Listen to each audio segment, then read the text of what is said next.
General Data Protection Regulation establishes protections for the privacy and security of personal data about individuals in the European Union's single market countries. It is a regulation currently in the making that the European Commission is hoping will strengthen and unify data protection for its Internet users. In theory, the GDPR only applies to its EU citizens' data, but the global nature of the Internet means that nearly every online service is affected, and the regulation has already resulted in significant changes for its US users as companies scramble to adapt. This specifically affects all Internet users, as the way their personal data is collected and shared is dramatically altered.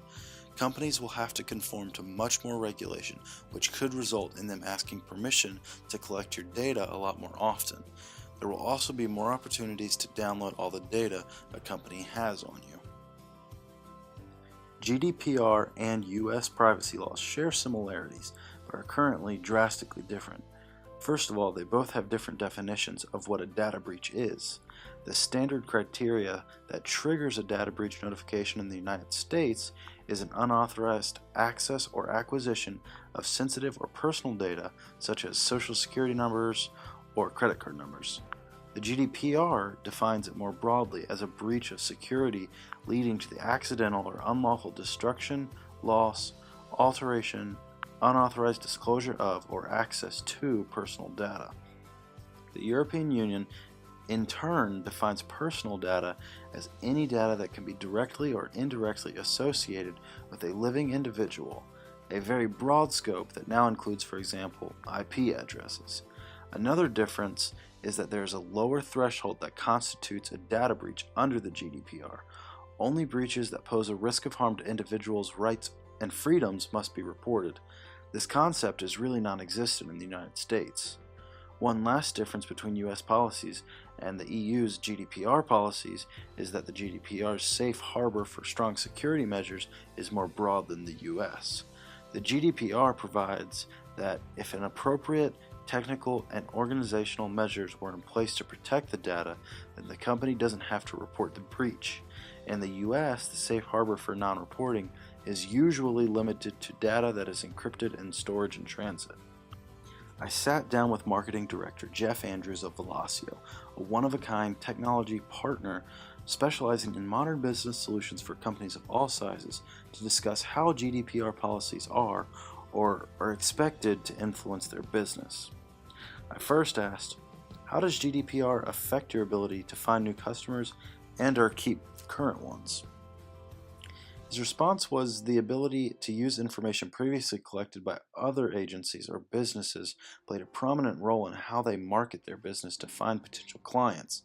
GDPR greatly affects this ability as it limits their outreach by regulating potential clients' information, keeping it from ever being accessed on their side.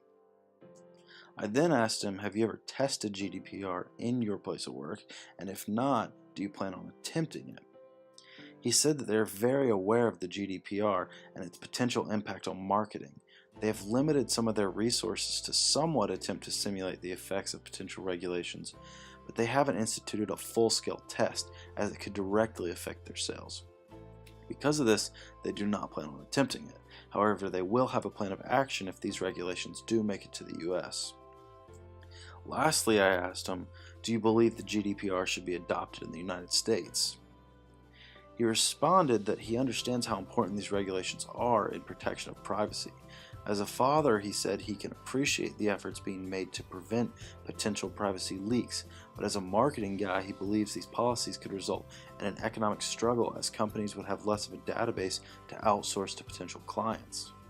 He mentioned he was interested in seeing how this plays out because he believes it has a much more profound impact on people's lives than most people think. After interviewing someone on the business side of things, I decided to interview someone on the consumer side of things. Courtney King is an elementary school teacher in Cincinnati, Ohio. She told me that each one of her students uses the internet at least once a day during school. So I asked her, would GDPR affect you or your students and how they use the internet? Could GDPR potentially change district-wide policies on internet use? She said although she doesn't see any changes to the district's internet use policies, she can most certainly see herself being more comfortable using the internet and more specifically social media. So I then asked her, how often do you receive relevant junk email sent because of your search history? She said that she rarely checks her junk email, but she will scroll through it on occasions when she wants to clear it. She stated that much of the junk email is just that, junk. But every once in a while, she will find some relevant advertisements. She gave the example of how she shopped on Dick's Sporting Goods website to buy her son's soccer cleats, and later received junk email from Dick's. I then asked her the same question that I posed to Mr. Andrews. Do you believe GDPR should be adopted in the United States? She quickly said yes. She said it would make her much more at ease while using the internet as a whole. Bringing it back to my main question here, I feel like most citizens would appreciate the regulations as far as their privacy protections go, but may not realize the potential economic downside of it. So I ask y'all, is GDPR a policy worth adopting in the United States?